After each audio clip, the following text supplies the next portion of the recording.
We like to start every episode with a disclaimer that we are not professionals. Our conversations are solely based on our personal experiences, thoughts, and opinions. Nothing discussed here is meant to be taken as professional mental health or medical advice. If you have questions or need assistance, please seek the help of a licensed professional. Discussions in this podcast may sometimes revolve around heavy material such as abuse, grooming, religious trauma, etc. Please listen with caution and prioritize your mental health first. Hey guys! Hey. Welcome to Trauma Bondage, the podcast where we talk about trauma, kinks, and non-traditional relationships and lifestyles from a queer lens. Yes, we are your hosts, Brigitte and Beth. Woo! Hey. Hey. How's it going? Great. It's not like we haven't been talking for 2 hours already. But Right. Tell me about your day. No. Tell me about your weekend. Tell me. Well, yeah, I want to know about the weekend because I know you had your birthday and it's been Pride. Obviously, like when we're recording this, it's Pride. Because we're Happy Pride Month. Happy Pride Month, everybody. Yeah. It's by the time this comes out, it's going to be past Pride Month, probably. But well, definitely. Yeah. But most definitely. But Happy Pride. We love you all. We can celebrate Pride literally any time of year. Any time of the year. Doesn't have to be all Pride year month. round. Yeah. Happy Pride to all of our queer babies and all of our allies who are following us. Thank you for being here. Thank you for being here. We need all of you. Yeah. So, but yeah, the weekend was good. So I'm old now. Not quite, but No, I know that you feel tired. Old. Like I feel too old to be doing the shenanigans I was doing.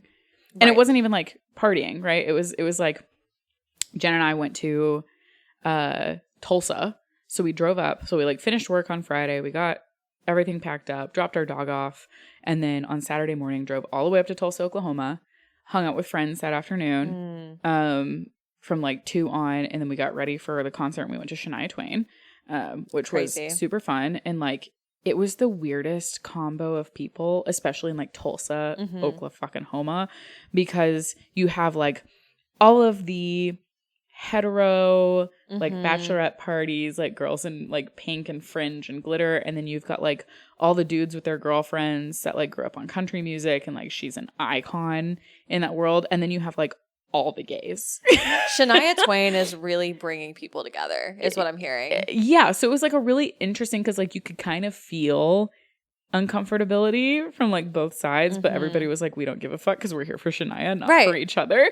So it kind of like was okay, but it was really interesting. So we did that, and then I got to see my friend Kristen because he's on tour right now with Lion King, and this is the second time we've been in the same city at the same time and didn't realize it. We were in LA a while ago and he was there, so I got to see him there, and then we got to see him briefly in Tulsa because they're doing like a Pride block party, so we hung out a little bit. He's the one I met at your wedding, right? Yes. Okay.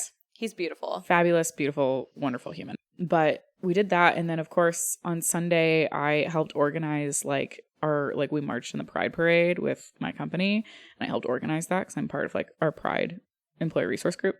And so I had to get back by a certain time, and like we definitely learned a lot from it as a first time marching in it, because they were like, oh, you have to be there at 1:30 to march at 2, and we were at the tail end of the parade, so we didn't go until like 4.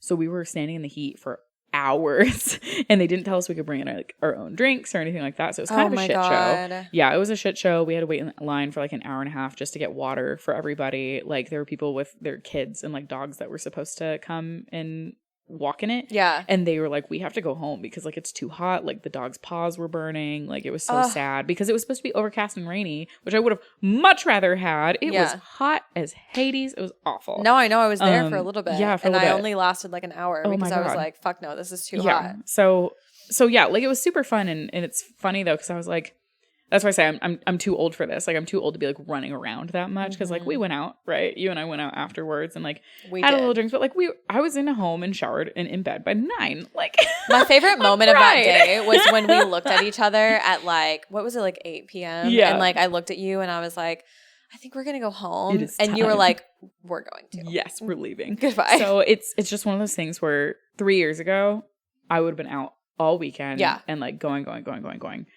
I don't know what it was. It's like I just felt my age, and maybe it's just because I've been going through like I've been having a lot of stuff going on too, so I'm just like exhausted, and I was also like severely dehydrated that whole week because I was being a bad gay, and I didn't have anybody tracking my water intake, so Somebody come track my water intake, You need please. a dom to help you with your water intake like I have. Yes. So I was just very dehydrated because I was being bad and didn't drink my water. Well, Womp womp. that sounds like a good weekend. It was a good weekend. I was sad I hectic. missed your birthday though. Yeah. So my How'd that go? weekend was fucking crazy. So I threw my birthday party here and invited all of my favorite gays out. And we proceeded to drink copious amounts of alcohol and dance and do Dance. I'm sorry. I saw lap dances. We did have a lap dance party. We did do that, but it's my fucking birthday. Like, what do you expect? Like, people show up and they just know what it is. Yep. So the first lap dance to kick off the night was me lap dancing my girlfriend. Mm-hmm. And then after that, it was like, oh my God, it's your birthday. Sit down. Like, we want to give you lap dances. So I got a couple of lap dances from my friends. And then I, being the one that like, I like giving more than receiving. So I was like, I pulled all of my friends into it. And I was like, y'all sit down. Like, I'll give you one. And so we did that for like 45 minutes. And by the end of it, I was definitely taking my shirt off. Yes. Yes. And I did do that. But I had, I'm going to blame this on our friend Annalise because she came in with a bottle of expensive ass tequila and was like, I heard this story. Oh God, what did she say? Your girlfriend was like, yeah, Bethany told me like no shots tonight. And, I always say that. And I know it never actually works. No. And I remember she was like, where did Bethany go? And Annalise's partner was like, oh, I think they're like back there taking shots. Yeah. She was like, no, and like ran in after you. Yeah, but she was there like a second too late because I had already taken what Annalise poured me was not a shot. It was definitely 2 shots. And it was like expensive tequila, so it was strong. And I took it and I had already had like 5 margaritas at that point. Good shit. And I looked at myself in the mirror after that and I was like, you're done for the night. Like, you're done. And we haven't even left the house. We haven't even left the house. We haven't even gone out yet. So Oh my God. I went out after that and I had a great night. I did not get sick. I was like a perfect level of drunk. Proud of you. And You didn't have to get carried out of the lesbian bar this no, time? I've learned my lesson. Wow. I learned my I'm lesson. so proud. Thank you. Sometimes we live and we learn. So I just didn't want to get banned from Sue's, basically. No. Yeah. So Don't you dare. no, we had a good time. We ended up in bed by like midnight, and then I had my girlfriend tie me up and give me birthday Happy sex. birthday. Yeah. So Birthday I feel soup. like I couldn't have had a better birthday. It was perfect. That's and then great. obviously I saw you Sunday, and I was a fucking zombie. Literal zombie. You weren't that bad. I think you could tell that you were just like in recovery mode. I felt on the inside So, like a zombie. well, So you looked great. thank So you. We'll take that. But what are we talking about today? We're talking about our intro to kink today. Yes, we are. Yeah. Bitch, we are. Yeah. So for those of you who don't know, we were going to make this a different episode, and then we realized that like we had a whole episode of content and we needed to make this one its own entirely. So. Yeah, this was like enough Like- to fill an hour. Yeah. For sure. Yeah, definitely. Basically, so what we're going to be describing is like our intro to kink. Like, how did we get into like kink and BDSM? Like, what's our origin story there? Like, it's very similar to like a coming out story where like there are a lot of subconscious things that like are happening in your thinking throughout your life, but like you don't realize until there's like that awareness brought to it, which is what happened for me. So the first thing I remember like being exposed to in like the BDSM world was, you're gonna fucking laugh at this, I was probably like 12 or 13 and I was very innocent at this point. Like, didn't really know what sex was. As Like, you should be. Yeah. I had no idea. I hadn't had the talk yet, whatever. I was living right next to my parents' church because my dad's a pastor, and they were having a garage sale at the church. And so I go to the garage. I know you have no idea where this is going. I go to the church garage sale. And I like look at the book area because I was like, I really loved reading at that time. And so I was like, I want to go look and see like what books they have. And so I started looking at the book covers, and there were a couple of covers of like romance novels. And I like looked at them and I was like, wait, I want these. And so I knew that I couldn't like pay for them because like the old ladies that were running the garage sale at the church like wouldn't let me have them. Oh no, of course not. So I just snagged 2 of them. They were only 25 cents. Give me a break. So I snagged them. And that was my first experience with reading like erotica. I love like lit erotica. Yes. Like reading it is Yes. so much better. Oh my God. Oh, I feel like it it like what a great start. turned on a section of my brain We were like, ooh. that like has not turned off since. Yeah. Yeah. So I read these 2 books and both of them had kink elements to them. And I was like very into them, and I like was like, this is what I want. Like, I want to have sexual experiences like this. Not realizing that like that was not like vanilla sex. Like that was like not normal. No. But it had a lot of like bondage and submission and also like sadism elements to the book. And it was hetero, but it was like still, it was like the dynamic that I like a dom and sub dynamic. So when I good old suburban housewives getting rid of their kinky. What's funny is I know the woman that brought those books, she was like 90.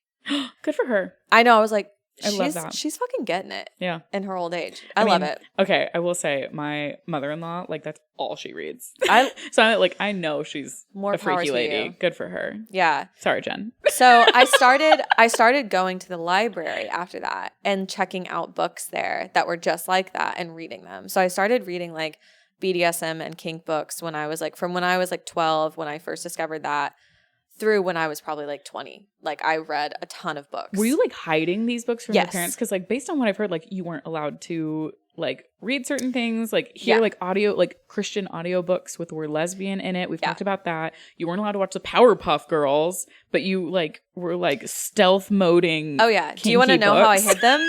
Yes. I had this is so funny. I forgot about this until you just asked. I had this little cabinet like in a nightstand, and I had a bag, like a grocery bag, and I would hide the books in the grocery bag and tie it up and put it at the back of the cabinet. And then I would put other books, like all of my school books and everything that I was like supposed to be reading in front of it. And so every time I went to read one, I would have to pull all of the books out, take the bag, pull the books out of the bag, and then what I would do is I would put the book inside of a bigger book. That is commitment.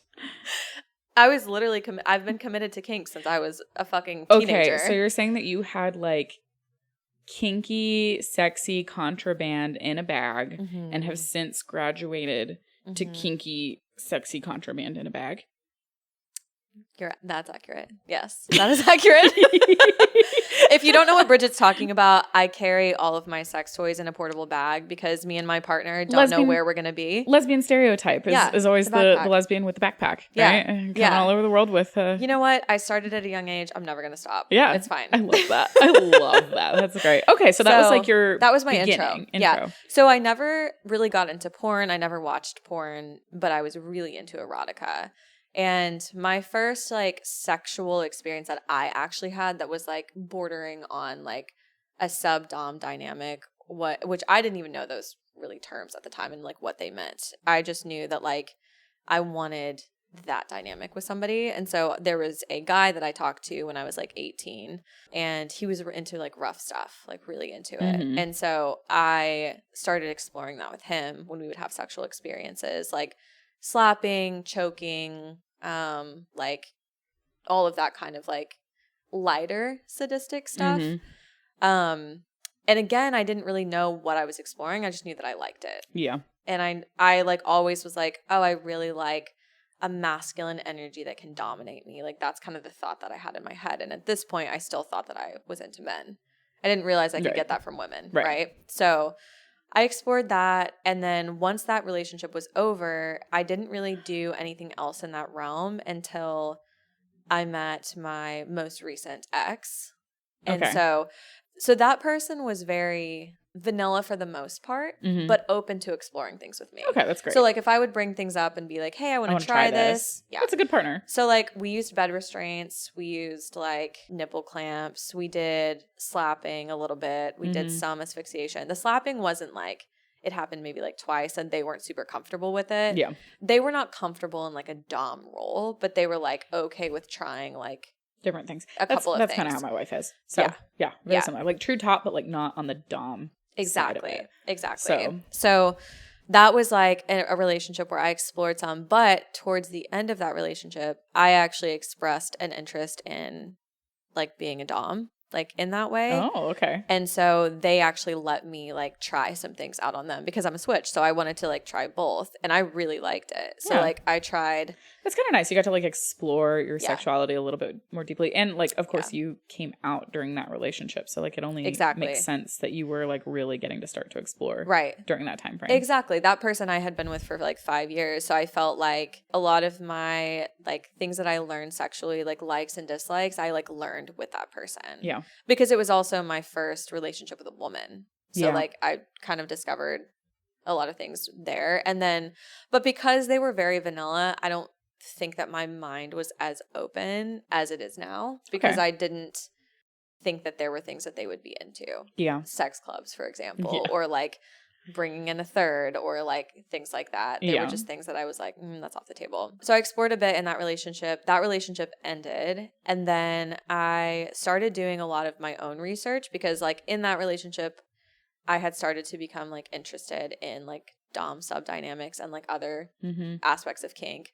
So I started doing my own research and then I met my now partner. And when we first met, we share the first messages we have are sharing our BDSM test results with each other. Oh my God. Wow. What an icebreaker. Yeah, we went there.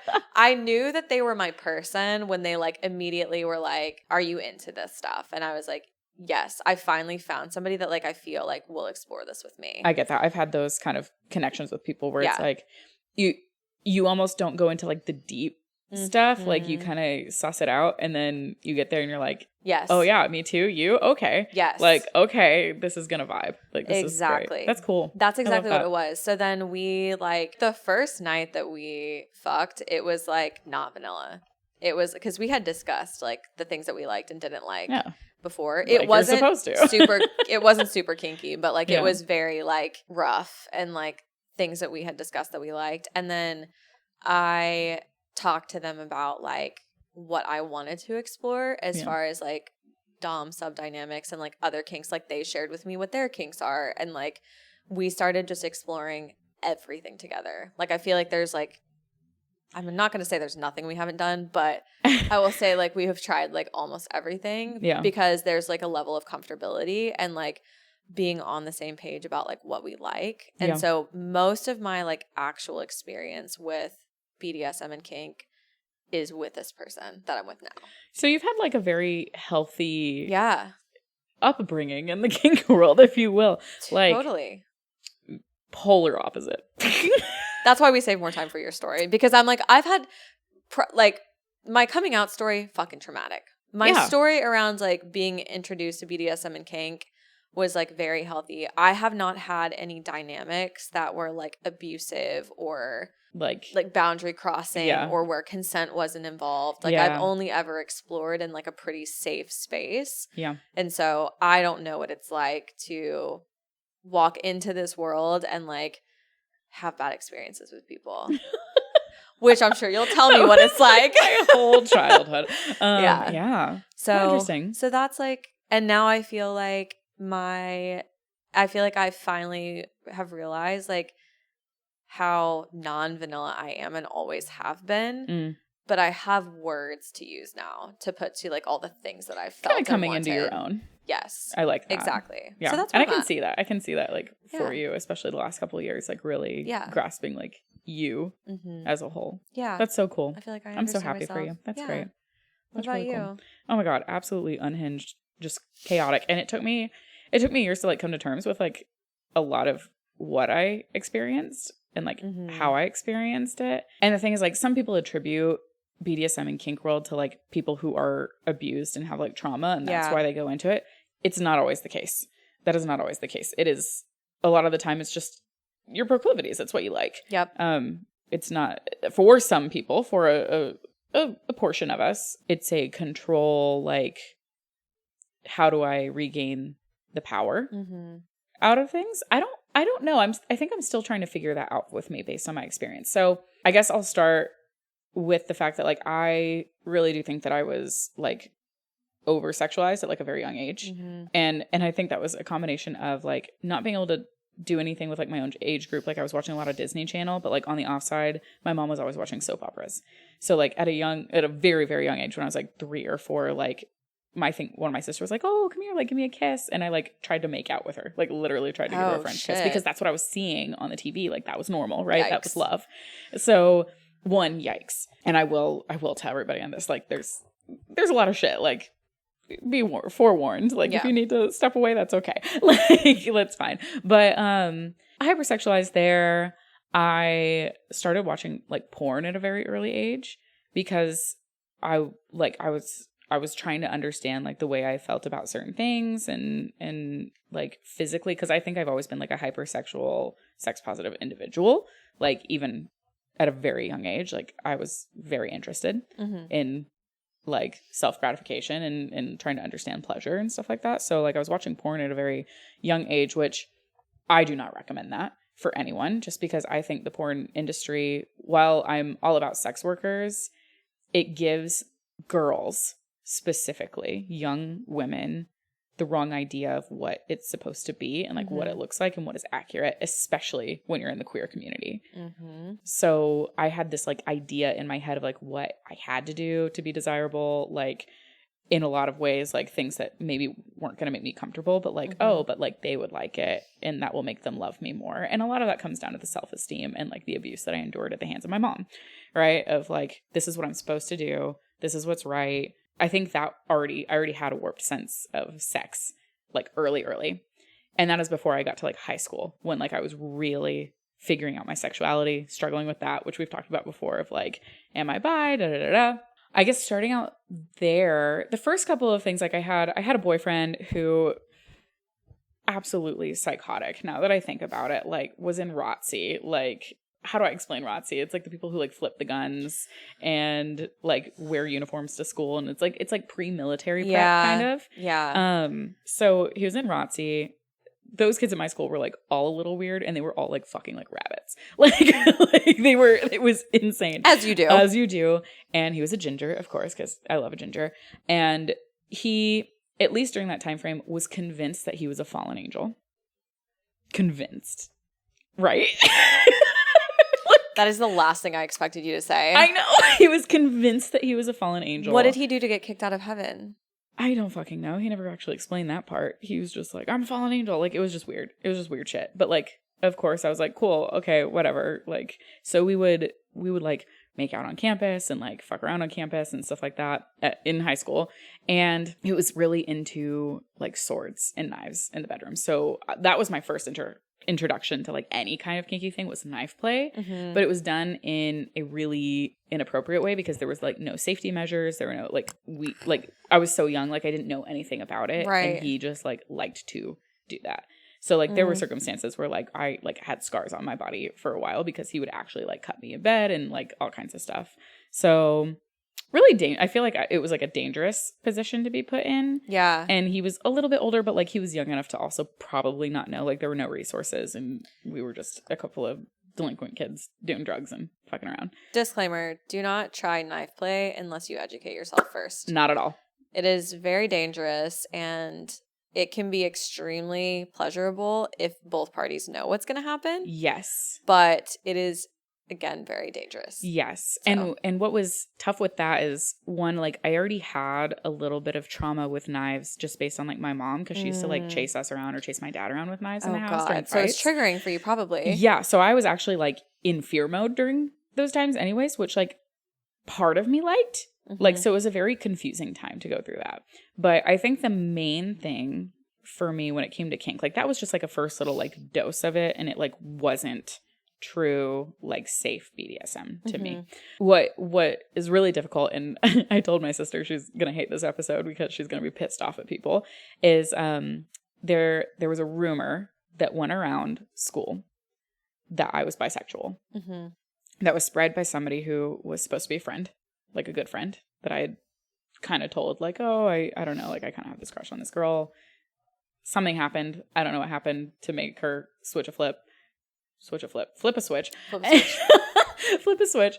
And so rumor was spread. And I remember I also like got jumped in a bathroom for it. during that time frame by this other girl, like super homophobic, and was probably gay herself, honestly, now that I look back on it. Going out of her way to do that. To like keep the like attention off of her, maybe. So I was jumped to the bathroom, protection. All of that. Nobody in my family really knew that happened to me either. Like I just grin and bear it kind of thing like that. But that happened, and I played sports, like elite sports all through school. I like played for the school team, all of that jazz. And I was pretty close with like a lot of the parents, like the girls that I played with. We were not really friends. Like I was not part of the popular group when it came to the athletes and stuff like that. I was a floater, I think. So I was kind of a loner in a lot of ways, especially in sports, which I think is what helped isolate me, especially because I wasn't really like close with the girls. I was mostly like having conversations with the parents that were kind to me. And when you have a rumor go around your school, like in the South, that somebody may be like a little bit gay, what would you think, like, what would be your expectation from a parental point of view? Like, what would you think, like, oh, the parents got a hold of this? What would they do? Like, what would your parents have done? In the South, they would have, I mean, my parents would have been like, you can't hang out with them anymore because they're gay. That's wrong. That's wrong. They would have said that. And they probably would have told the parents of the other kid. 1000%. Right? Yeah, they would have outed you. Like you'd be outed and they'd tell your family and it would be a whole shit show. Because that's like almost normal. Standard of what you expect. Was not the case. Didn't happen. Did not happen. What happened was, I think that was, like my junior year-ish of high school. So I was also a year like younger than everybody because like of the age cutoff. So all of my peers were turning like 18 senior year and I didn't until after like I was going to college. So I was like underage the whole time I was in high school. So like that happened my junior year, the rumor, and like the parents like started talking to me a little bit more. And I like remember having conversations with like one of the moms for a while, and she'd be like, oh, like I heard this, or like would start being like really nice to me and being like, oh, like you should come over and have dinner with us sometime, and just like talking to me. So she brought it up to you that she heard you were bisexual? Yes. Okay. How did you respond? And I was like, that was just a rumor. Like, okay, so you denied it. Of course, because I didn't even know myself. Like, right. I wasn't going to come out to like a rando. Right. Like I knew them. I'd known them my whole life because I grew up with these kids. So like it wasn't weird, but like she was also like very like fluid and open kind of, like she was a very like wild lady. So she was kind of cool. And I was like, oh, cool. Like she's talking to me and like is perfectly fine with it. That's a really neat thing. And it's hard to recall all of this because I think I have blocked out a lot of it in my mind. Like, probably. Like it's kind of come back to me in bits and pieces. But I remember having that conversation, and like I remember getting to my senior year of high school because that was kind of like at the tail end of junior year, and then like summer break happened and I was doing other things and playing on other teams and didn't really see them as much. And then like senior year that came around and like it was still the rumor that I was probably bisexual. Like that just stuck. It would be this same woman, and like her husband would like come and talk to me, and like they kind of just took me under their wing a lot. So like they would always come find me at games and like talk to me and like invite me out afterwards. It sounds like grooming. Yeah. Yeah. Pretty much. Yeah. Trigger warning. Yeah. But yeah, so it kind of, it was. That's the thing. Because I eventually got invited to one of their parties. It was a swinger party. Like upside down pineapple. Like it was that. And I didn't know. I was going to say, did you know what you were walking into? I don't think so. And it's like the way that they brought me into it, it was also like very gentle. Like, oh, hey, like sexuality. Like I didn't have a mom that I could talk to about any of this, right? Like a lot of people have normal relationships with their parents. And like I knew girls at the school that like could tell their moms everything, like anything and everything. And I did not have that at all. It got held against me. Like I wasn't going to be that open with my mom. My dad obviously was like traveling and stuff like that. And like who talks about that with their dad? I don't know. Maybe some people, but like that feels uncomfortable to me. And my dad's like a shy dude. Like that would never come up. Your dad would not want to talk about that with you. Yeah. And like my sisters, like we're all so far apart in age that like it just wasn't like they weren't really around, right? Like they were living their lives. One was at college. Like I was kind of, it was being like an only child without the people to talk to, and I was pretty isolated already based on what I was experiencing with my mom. And like friendships and stuff like that. And when I was involved in extracurriculars, I was just too busy to like really have people around. But they kind of created this like safe, comfortable relationship with them. Like it was somebody I could talk to about things and like ask questions and like feel comfortable talking to, even though I wasn't really friends with their daughter. So like I feel like that was probably really weird. Yeah, for their fucking daughter. Can you imagine? I'm sure. But like she never knew. Yeah. She never knew what was going on. She'd be at like a friend's house for like a sleepover and they'd be having the parties. Like that's what it was. And it's this town where, like I said, they have like a heroin ring. So like it's also like it was like drugs. Like that's where I like first did drugs like, and stuff like that. And so I got introduced to like a few things during those parties. And the first time they were like, oh, like I don't know, like based on our conversations, like it might seem like something that you would like, or like maybe you can just suss it out and like see what it is. And I was like, okay, because you're 17 at this point? Yeah. Okay. Yeah. Yikes. So yeah, I'm 17, which I think we never discussed my age. So I think that they assumed that I was 18 with all of the other kids. It's their fault that they did not confirm that. Correct. Yes. It was not my job to disclose that. Let me just say, even if you were 18, still too young. Yeah. In high school with their kids, like that's still fucking weird. Yeah. So yeah, like the first party I went to was like, oh, like you can just like watch and like hang out, and if you're uncomfortable, you can leave. Oof. Like they made it made it seem like it was my choice. Like if you were uncomfortable, you can go. And I remember being there, which I think also for me like plugs in a little bit to non-monogamy and why I'm so comfortable with it, because I remember that being a moment for me of like, oh, this makes sense. Like it's cool that like people are like sharing partners. Yeah. And like that was really intriguing to me and dynamic. Really cool. And I liked that dynamic. And I was already very sex positive. I had long since lost my virginity at that point.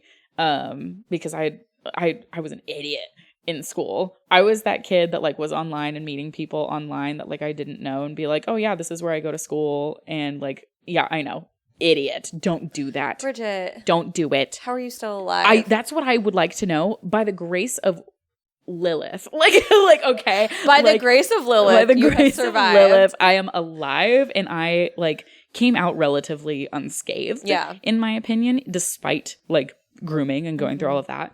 Like I literally had a guy pick me up from school. Luckily, he was like a really nice, kind of awkward dude. And he like made me a mix CD and took me to lunch and bought me lunch. And then like we fooled around and then he took me back to school. And like nobody knew. I didn't tell anybody where I was going or who I was going with. Like nobody knew. I could have disappeared that day and never come back. But that's beside the point. God. But yeah, like I was absolutely like just doing the stupidest things I could have possibly done as a youth. And what really gets me is that like I definitely had private investigators on me at some point during that, which like we'll dive into that when we talk about mom and stuff like that. But like I don't know how they didn't catch any of this stuff that was going on or share this information. Like the only thing they were ever telling my mom was that I was like sitting in the parking lot at Target eating Twizzlers. Like because I wasn't allowed to have sugar, so like I was like binge eating too, right? Oh like my God. Like that's fucking funny. Shit. You're like, Mom, I'm going to swingers parties and doing drugs, but it's the Twizzlers. That's what she always assumed is like, oh, you're sleeping with boys and doing drugs, and I was like, yes, but you don't actually know that. Like so I was getting invited to that. And like the first couple times it was like, oh, like feel free to like leave if you're uncomfortable. Like we'll take you home. It's no problem. Did you participate the first couple times? No. Okay. It was all 100% like watching, mostly because I was like curious. And I also was still figuring out my sexuality. And this is all happening in tandem with my other sister telling me it was a phase and was going to pass and da-da-da-da-da-da. And at the same time, I'm having conversations with these parents that are like, oh no, like this is very like normal, which it is normal. The situation I was in was not normal. Mind you. Right. Okay. But swingers parties are normal. I'm sorry. I was going to say it's normal for them. It was not normal that you were participating, but like their dynamic with other adults, completely fine. Yeah. So I did eventually participate, and it was exactly what you'd expect. Like a lot of like threesomes or like experiencing things for the first time, especially like with women. That was like kind of my first experience with women. Did you experience anything BDSM or like kink related? Yes. Okay. Yeah. Some of those parties were like themed to an extent, and so some of them were involved with that, and so that's where I got a little bit more involved with like restraints. Right. Which I love restraints. Like that hasn't affected me negatively. Like that experience didn't affect me negatively like from doing any of those things continuously in my life. Like mentally probably a little bit. And it's something like I told you earlier, it's kind of something that I've come to terms with over the past couple of years. Like, okay, that was definitely a grooming situation. Yeah. It was really, really shitty, but I'm okay. I came out of it fine. Yeah. And I learned things and experienced things about myself during a time where like I really had no outlet to figure it out. Right. So not to give them grace, because like, no, wrong on their end. But like for me, it was a learning moment and I just take it as such. You made the best of a bad situation, and you can like pull positive things out of negative circumstances. And that's what you did. Yeah. So that's why I say when I say like I came out of it relatively unscathed, but that was a lot of it. Yeah. Okay. During this time frame, again, stupid stuff. It's when like Craigslist was a thing, and I would actually like answer the ads. Oh my God. And meet up with people. Oh my God. And one of them was one of the dads from those parties. Did you know that whenever you were going to meet him? No, it's just like male for female kind of thing like that. Because I was like, oh, I'm straight. Bitch. Can I ask you something? This is like a sidebar. Yeah. Because like I've always been curious how other people handle like conversations around like STIs and like being safe and things like that. Were those things discussed in those parties that you went to? It was a fucking free for all? It was a free for all. Okay. That was not really discussed. They didn't really pry into like my medical background of things. Like they asked if I was on birth control at one point, which I definitely wasn't. My mom never had me go to the OB. I didn't go to a gynecologist for like women's health, anything. You're supposed to go when you turn like 21 or when you become sexually active. For those who don't know, that's like the standard for women's health. And I didn't go until I was like out of college. Because my mom just like never took me, and I had asked for birth control when I was in high school, not because of the sex thing, but because like my cramps were so god awful that I wanted to be able to control them and not be in severe pain all the time. And she was like, no, and like freaked out. So obviously, for the reason that she was expecting. So, but the thing is like, that would have been nice. Like, I don't know how I made it out of there. Like, without any scares or anything like that. Well, I think that's like a really important part of this conversation around, especially around ethical non-monogamy, is like safety, like sexual safety. Sexual safety, especially when you have multiple partners, especially like fluid bonded partners, like that's something you have to have a conversation about. And that's something that I had brought up with my wife when we were, you know, when I had another partner, and I was like, look, like right now it's just the three of us, but like I still am down with like STD, STI testing, making sure that's consistent, because like people can cheat. Even in non-monogamy, people can cheat. Absolutely. And you don't want to be spreading whatever the hell they've potentially gotten, and you want to be safe. So like I'm a huge advocate for safe sex. Right. Luckily in those parties it was a safe sex scenario. It just wasn't discussed because I think they assumed that I'd had all those conversations and knew everything already. Well, because they were coming into the dynamic with you, treating you like you were a full-blown adult when you really weren't. Well, it also kind of goes to the queer community being sexualized just for existing. Like the rumor that I was bisexual automatically made me like fetishized in their eyes, right? So just the sexuality alone was it. Yikes. For them. Yeah, big yikes. So yeah, it was pretty crazy there for a while, and I had a lot of experiences there with like BDSM and kink. It was again still like on the mild end, like restraints and like choking and like stuff like that. I didn't really get into like the subservient stuff, like being like dom sub relationships, until much later when I was like older, after like I had come out, everything like that. So I was casually dating and seeing people, because I was totally open with like casual sex and like relationships, like not committed full on stuff. Like it could just be casual and cool. And that's where I really like reversed it. Like I didn't really think about the early years. Like it never really occurred to me. Like again, I said I think I blocked it out. It didn't occur to me that it was like a thing that was bad that happened. It was just an experience, and it was a part of your story. Something that like I liked, right? Like because the thing is, I enjoyed all of it. Like there was never a moment where I was like, this is uncomfortable and I don't want to be here. That probably makes it harder for you to come to terms with the fact that what happened to you is bad. Because you liked it. Yeah, because I liked it, and like it wasn't like I felt like the whole time I felt like it was still my choice, even though technically it wasn't. But it was just that feeling. So yeah, later on, I ended up in like some very interesting kink play. I think I kind of saw someone and dated someone for a while that was really into blood play. And that can be a combination of anything when it comes to blood. So that person specifically liked to frequent vampire bars.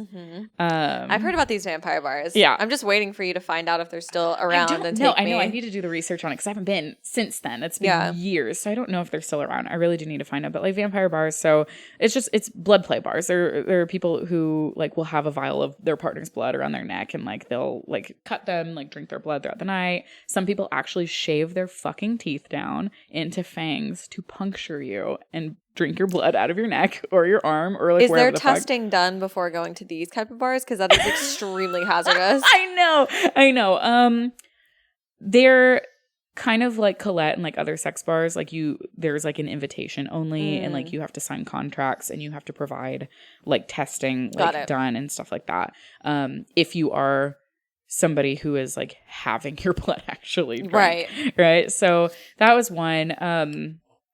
Obviously, I was not being like shared amongst the vampires to have my blood drank at that time. So it was just more of like the experience and seeing it. And then being with that partner who was into it. And like that was mostly like they never shied away from like when I was menstruating.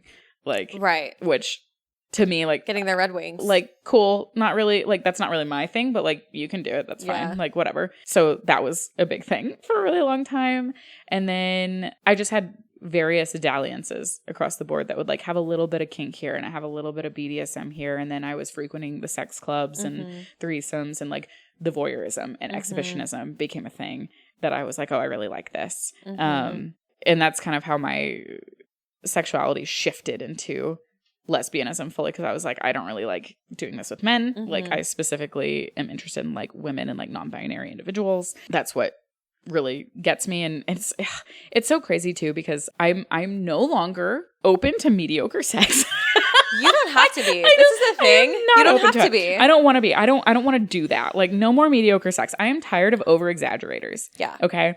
I have had so many people that are like, oh yeah, I'm really good at it. And the thing is, I give them grace because maybe in their bubble of the sexual experiences they've had, they're the best anyone's had. And they are like a 1 on my scale. Yeah. Like they are not even in the top 10 best experiences of my life. And I'm like, you've got to reevaluate. I literally feel like up until I met my current partner, I thought I was having good sex. Yep.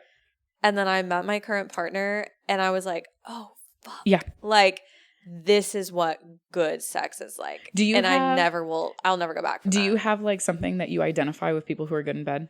Like prior to actually sleeping with them? Because I do. It's not like necessarily one specific thing. Yeah. It's an entire like vibe. And it also, okay, I'll tell you one thing that I do know. The people that I've slept with that are the best in bed are extremely like sexually open. Like they are not shy about talking about sex. And a lot of times they don't connect sex with emotions. Interesting. Like they are fine with having like casual sex. And I think that's where maybe like the experience comes in. Like they're just having more sex. They're more experienced. But also I feel like they are very intuitive and empathetic. Like they're very in tune with like whoever they're around. Interesting. I feel like for me at least, like I can tell that like the partner I have now, like they know my body better than I do. Yeah. Because like they are checking like for like the smallest like signals that I'm giving about what I like and don't like. Yeah. They actually care about your pleasure, not just theirs. It's observant. Yeah. Yeah. So I think it's a combination of that. Like you can pick up on vibe of people and then like it's also the people like they don't toot their own horn about sex. Yes. Like people that are like, oh yeah, I'm really, really good in bed. Like you and I can both say like, oh, we know like our levels of expertise in the bedroom and like where we're at. Like we know we're good, but we're not gonna like scream it all the fucking time at people. No, I feel like our vibe just gives off what it needs to. Yeah, it's like there's a vibe and like sex positivity and everything like that. But also for me, the physical thing that I can now tell if I'm going to have mediocre sex versus good sex is the kiss. Yes. If they are a good kisser, yes, they're probably pretty fucking good in bed. That's such a good call. I have never had a moment where I have kissed someone that like was a good kisser that they weren't good in bed.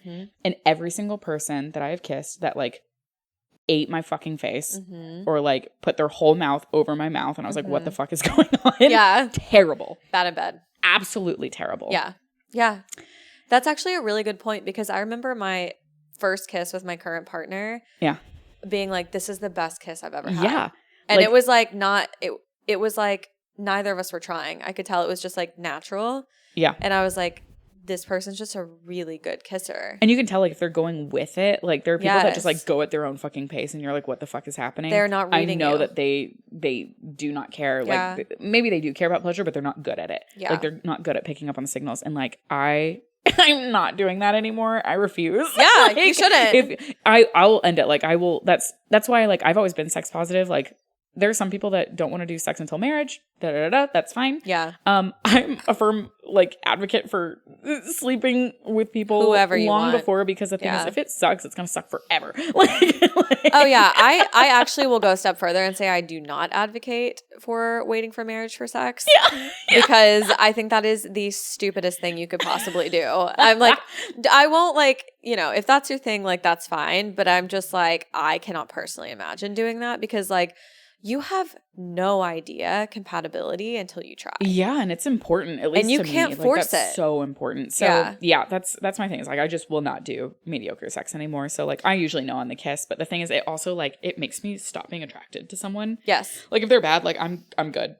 Yeah. I will not put the effort in absolutely anymore. never look at me again. No. Please don't. I don't like. I'll keep the friendship, but like I do not wish to sleep with you ever again. Yeah. And I regret having done it in the first place. Yep. Because I didn't get anything out of it. Right. Like even if you were experiencing pleasure, but like that is some of the kink that I got into is like people that were mediocre but like had a sex swing. And I really wanted to try out the sex swing.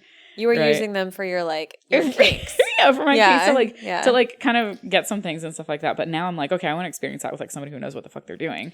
It's incredible. Which I've gotten to do that, and my last partner was like a pretty true dom for the most part. I was gonna say, did you and your last partner have a dom sub relationship? Yeah, that's what was so difficult about the ending of it. Is that like, oh, that's like such a bond that you have. It was about because it was non-monogamy, so there was like a lot of work that had been done like on my end, and she had done it to an extent, but like not to the extent that she needed to. We also realized she was very monogamous during that time frame, and couldn't do it. And we had a very large dom sub relationship, and when it ended, it was like, one, I'm losing like this piece of me that like made sense, but also I lost my dom in a way that like you're not supposed to lose your dom. Like it's not supposed to like be ripped away in that sense. Right. But yeah, our relationship was very much like that. So we like tried a lot of things together. There were a lot of things that like we had those conversations where like it just made sense. We were like, oh, like all of these align, like they click into place perfectly.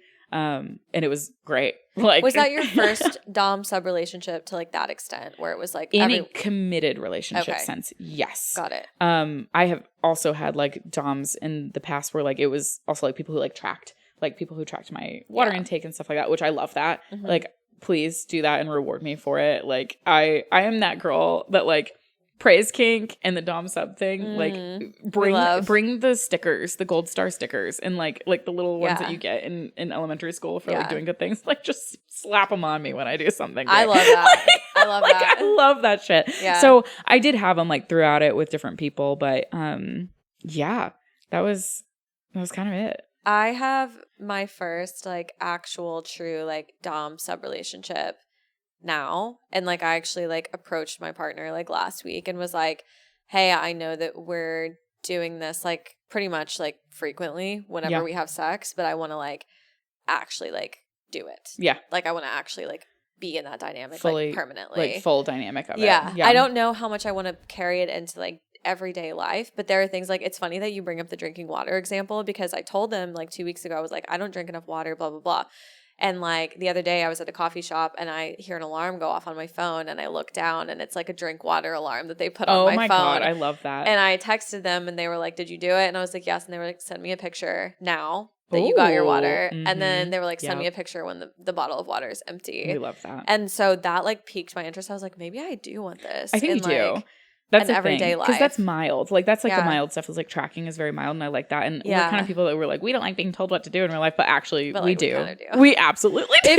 If we trust somebody, that's the thing is like, if I don't trust you and you try to fucking tell me what to do, I'm coming for your throat. But like, if I'm coming for your throat. Yeah, not in a good way. Fun coming. So, anyways, I like am entering that now. So it's interesting that like that ended for you recently.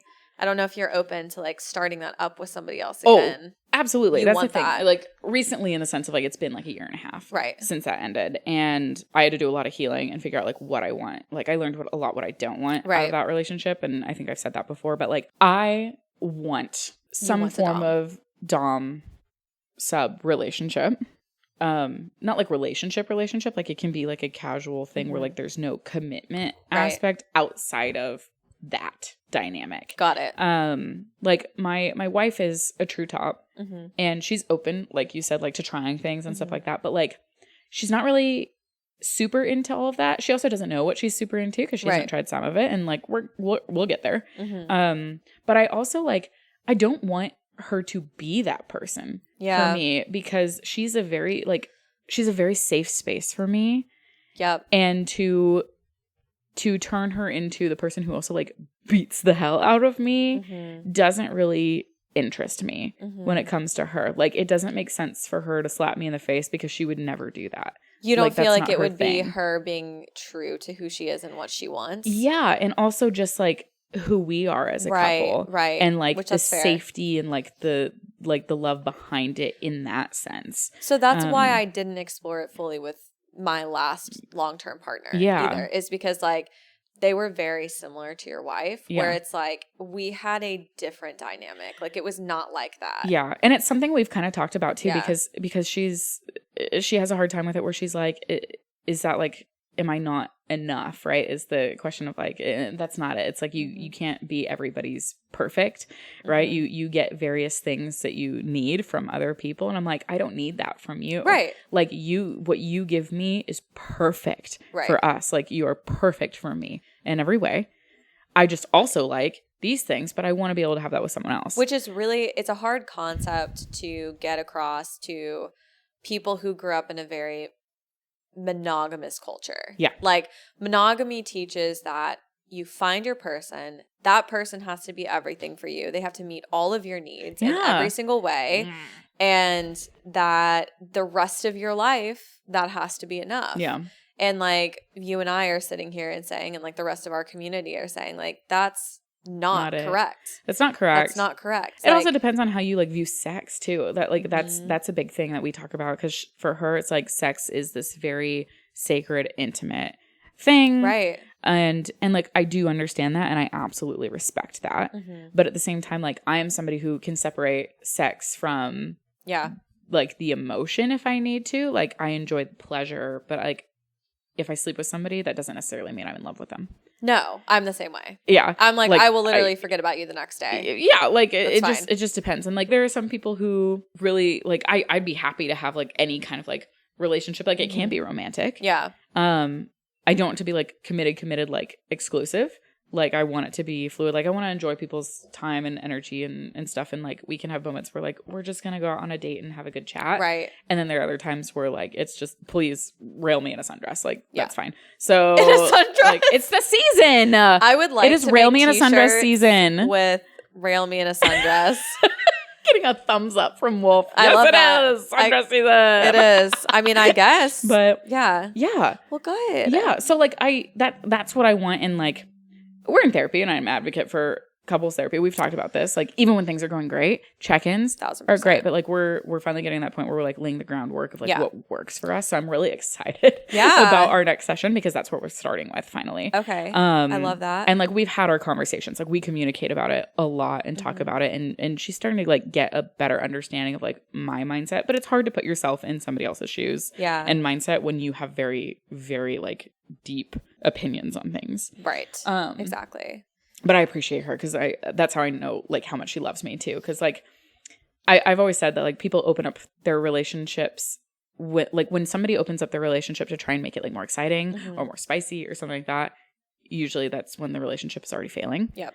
And there are more things that you actually need to work on. It's you go into non-monogamy and then like open up the door to kink, especially like BDSM and sub-dom relationships. Well, when things are solid. I was going to say so this is a really tough dynamic. I don't think we can dive into it today, but maybe we should in another episode of like how do you handle being in a non-monogamous relationship with one partner that is not into kink or not into BDSM and another that is? Because I think that there are a lot of things that would come up from a jealousy perspective around maybe if you're a sub and you have a dom and that dom controls a lot of things about you that your other partner does not get access to because your relationship with them is more vanilla. Yeah. And that's where you go into boundary setting. Yes. Right? Communication and boundary setting. So that can be a whole other conversation. Yeah. We could talk about that one for hours. Yeah. But yeah, so cool. Yeah, that was my history of kink. It was not the healthy way to do it. Nobody do it the way I went through it because it was not the way to do it. Like yours was very healthy. Like it was like natural interest and stuff like that. Mine was like one of the few stories that I have that is healthy, like healthy and around my sexuality. It's actually like a nice, sweet way into what it was just kind of innocent and cute. Yeah, that's the thing though. So I love it. Like it's. I will, like I said, experimentalist. I will try anything once. Yep. There's still things that I love to do. I love dom sub relationships. I love being the sub. Like I am still like dom femme. Like I'm a switch. I will dominate. But like that's why I always say like pleasure sub is more of my thing. Is that I will dominate you if that is what you're wanting from me. Yep. Like that, I'm happy to do that. But that is submissive in its own right. Yeah. Right. 100%. I was going to say the way that I do like top my current partner sometimes, or I dom her, but like I only do it in the ways that she tells me to. It's in a submissive way. Still in a submissive way. Yeah. So it's like if I had a different dynamic with somebody else, if I was with somebody who wasn't a switch and was just purely a sub, I could like truly be a dom with them. Yeah. And I could like be in just a different headspace. Is that a dynamic that you would like be Yes. interested in exploring, like actually having a sub for yourself? Yes, Okay. I would. Not with my current partner, because to your point about you and your current partner, it's like that's just not our thing. Yeah. Like, we already have like a very established dynamic. And that is the beauty of non-monogamy and polyamory, is that you can have multiple partners and get your needs met through other people. Well, we've talked about even like my current partner has told me like they would like to watch me dom somebody else. Yeah. So like in almost like a threesome setting. Okay. Like I would love to do that.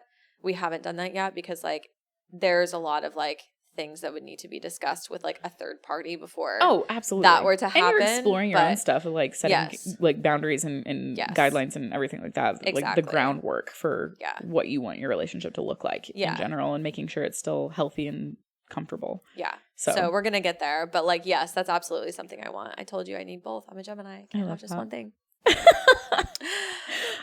Well, we went down the rabbit hole. I know. But like, shall we? Spicy trauma. Yeah, let's do it. Spicy trauma time. All right. So we like to end every single episode with spicy trauma. We do want you to share your spicy traumatic events, life happenings. You can do that by sending us a DM. So send us your stuff. We'd love to share it. It can be anonymous or not, whatever you want. We won't say your name unless you want us to. Yeah, unless you want us to, unless you're like, yes. And then we can just tell everybody scream your name. Yeah, we will. We'll scream it for you. Yeah. Do you want me to go first? Sure, go for it. Okay. So I'm going to do a throwback story for today. I'll probably tell multiple stories about this trip because this trip was just a fucking like fiasco in the best way possible. Yeah. But I went to New Orleans when I was probably 23, I think, 22, 23, for my best friend's bachelorette party. Okay. And this was my first time in New Orleans. Bourbon Street. We stayed on Bourbon Street. Still closeted, right? Oh, God. So, like, the only person that I had sexual experiences with up to this point that, like, it was kind of open with was the person whose bachelorette party I was going for. So this was my best friend who I had the threesome with that I got propositioned in a McDonald's. Yeah. This girl. Okay. Lots of my early stories, like, have to do with her. So I'm going to her bachelorette party for her wedding, and I am like just in an unhinged mood. I don't know what the fuck was going on. I was just like, you know what? I feel very like cooped up. I want to do something fun. I want her to do something fun. She is just as insane as me. And so I was like, I'm going to take her to a strip club. Like, we're going to go to a strip club. Wild. It's so, well, that was not wild. That was normal for a bachelorette party. But a strip club on Bourbon Street that's an all-male strip club is a little bit of a different story, I found out. Oh, it's an all-male strip club. It was a male strip club because at this time we both were pretending that we liked men. Okay. So we go to this strip club and like we're with a couple of other girls and we sit in the front row and there's like this Magic Mike-esque performance going on. And there's this man who like I will admit to this day was like a beautiful specimen. Like he was, I find out later, an MMA fighter. And oh my God. I'm sorry. Yeah. Sidebar. One, I fucking love Magic Mike and I could watch them do the dance at the end of that movie. I'm a lesbian, all day, but every like, day. I Like, love that movie. Oh my God. I'm like, I love that. But two, the person who did my tattoo on my shoulder was an MMA fighter. He's Croatian. And like, he like had to like curl himself around me like while he was doing it. And I was like, I could be straight for this man. That happens to me every once in a while. Yeah. No, I feel like, you. Not actually, but I was like, damn. Yeah. So but yeah, MMA like, fighters. I enjoyed that Let's moment. go. Yeah.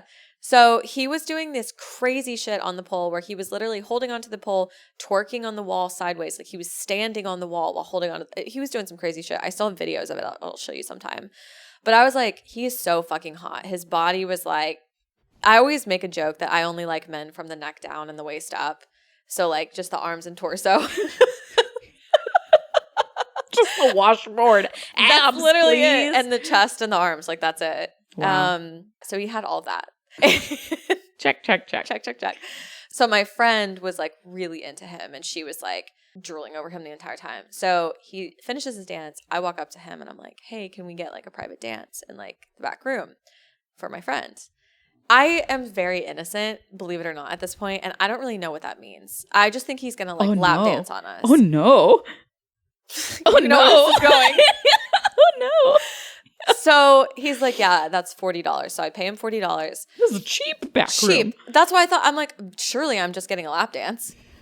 For sure. New Orleans. New Orleans, yeah. I mean, it's probably worse now. Inflation. I didn't know. So he grabs my hand, he grabs my friend's hand, he leads us up a winding fucking staircase up to a second floor. Get your steps in, girl. And I was like, this feels sketchy, but I'm going to keep walking. So we go to this private room, sit on this couch. I don't even want to think about the things that have happened on that couch, but I sat on it. We're sitting on this one. Don't even. That's true, but like it's my stuff that's everywhere. So you're fine. We might have to cut that too. Anyways, we got some squirters in the house. Oh my God. Our producer's going to quit. He's like, why am I here? No, I have to leave. Anyways, I'm a chronic oversharer. As I was saying, we sat on the couch and so he starts dancing and we're sitting right next to each other and we're both just kind of like touching him, whatever. And like all of a sudden, out of nowhere, he pulls his boxers off. Oh. And he has like a sock over his dick. So like his dick is not fully out, but like it's out. And it's like in my face. And I like look at my friend and I'm like, no. What the fuck is going on? Yep. And so he starts being like, y'all are so hot, blah, blah, blah, blah, blah. And like hitting on us. And I'm like, oh, fuck. He takes the sock off of his dick. No. He did. Trauma. He did do that. PTSD. And he starts trying to have a threesome with us. And I stand up and I'm like, no. I was like, this is not what I paid for. Like, I just wanted a lap dance. He was like, oh, I thought that's what you wanted. And I was like, no. I was like, I did not ask you to come up here and have a threesome with us. So then he hands me his business card and he's like, okay, well, if you guys ever want to hang out like outside of this, like let me know. And that's how I found out he's an MMA fighter because it had like his face and like his like fighting like. And his cauliflower ear. Yeah, literally. His cauliflower ear and his cauliflower dick. See, this is why I don't like cauliflower. Yeah, it's the worst.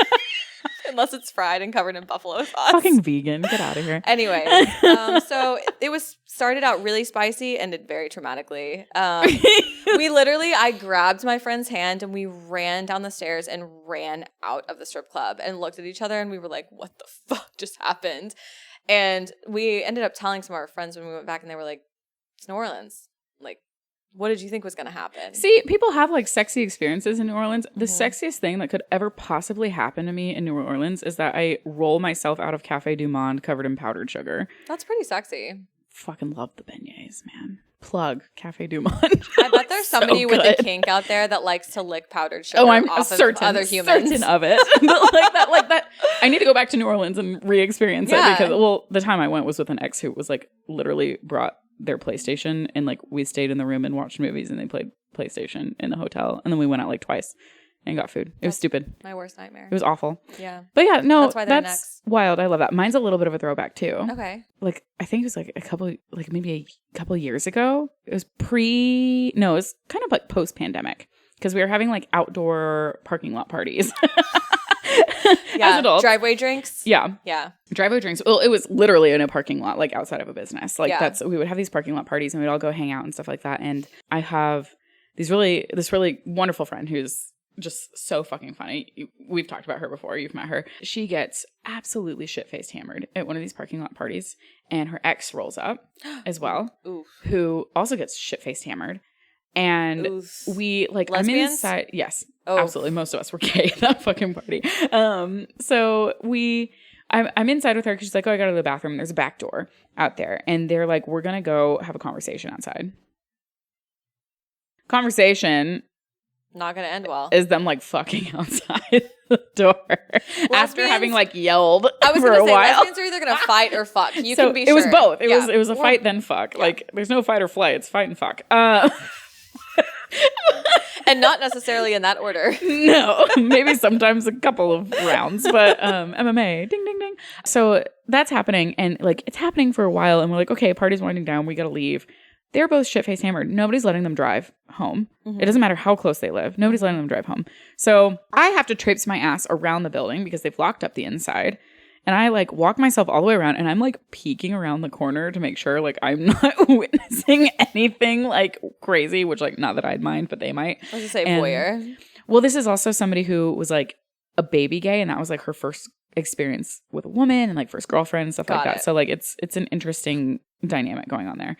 And they're like fine, they're like making out and I like come around, I'm like, guys, we gotta go. And they're like, well, yeah, we're just finishing up our conversation. And I was like, no, you're fucking not. Like I know what you're doing out here, you guys need to come. So like I'm corralling these two little drunk baby gays out to the front and they're like, I can drive. And we're like, no, you fucking can't. Like give us your keys. So I have to basically like wrestle them out of their hands.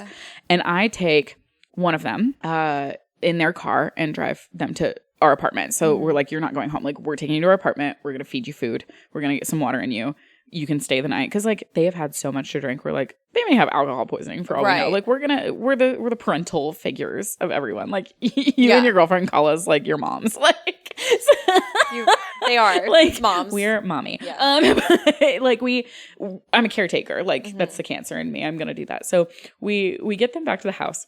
And we make them like mac and cheese, like Velveeta shells, fancy ass shit.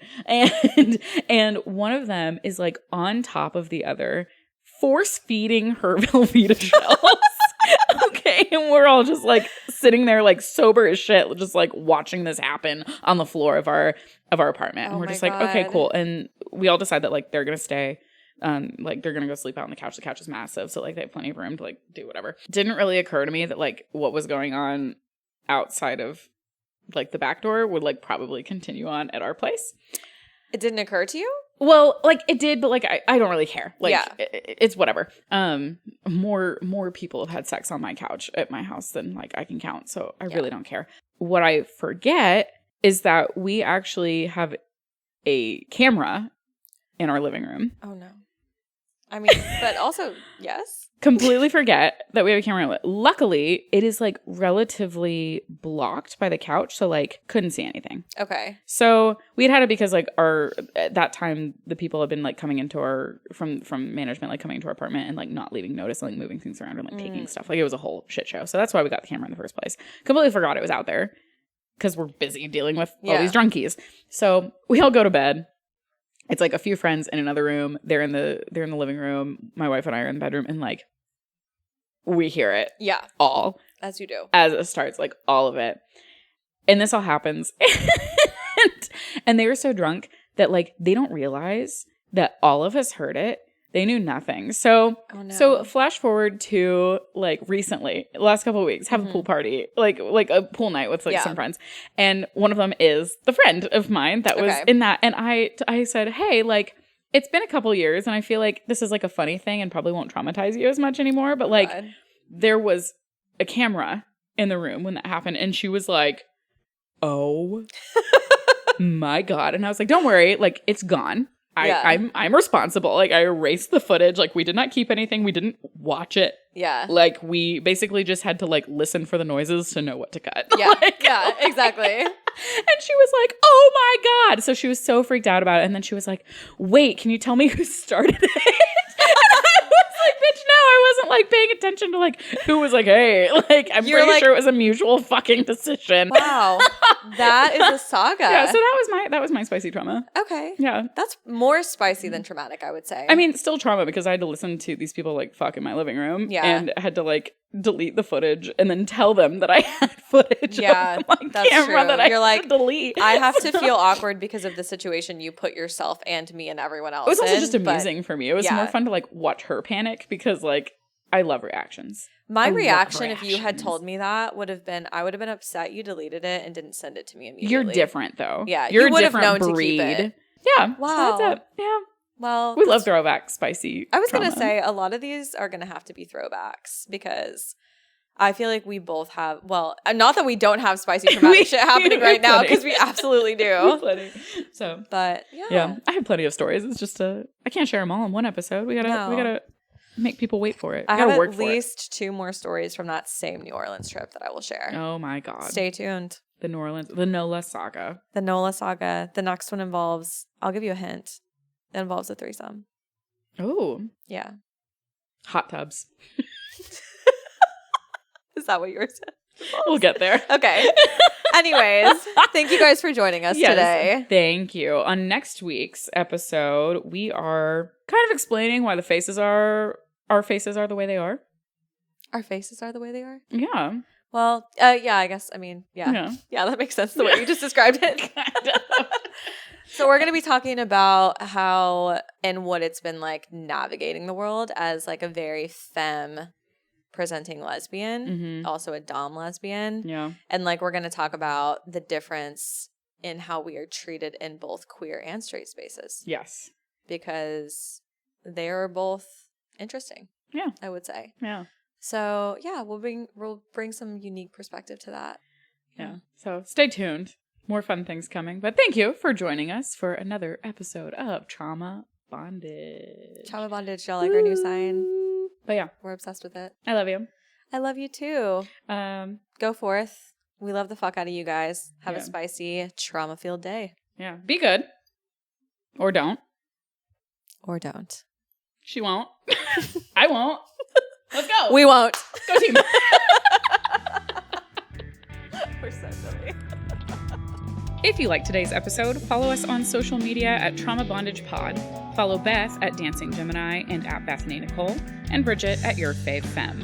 If voyeurism is your kink, subscribe to our YouTube channel, Trauma Bondage Podcast, and subscribe to us on Patreon at patreon.com/traumabondagepod. We have several tiers with bonus content, access to our private Discord server, merch, and other titillating perks.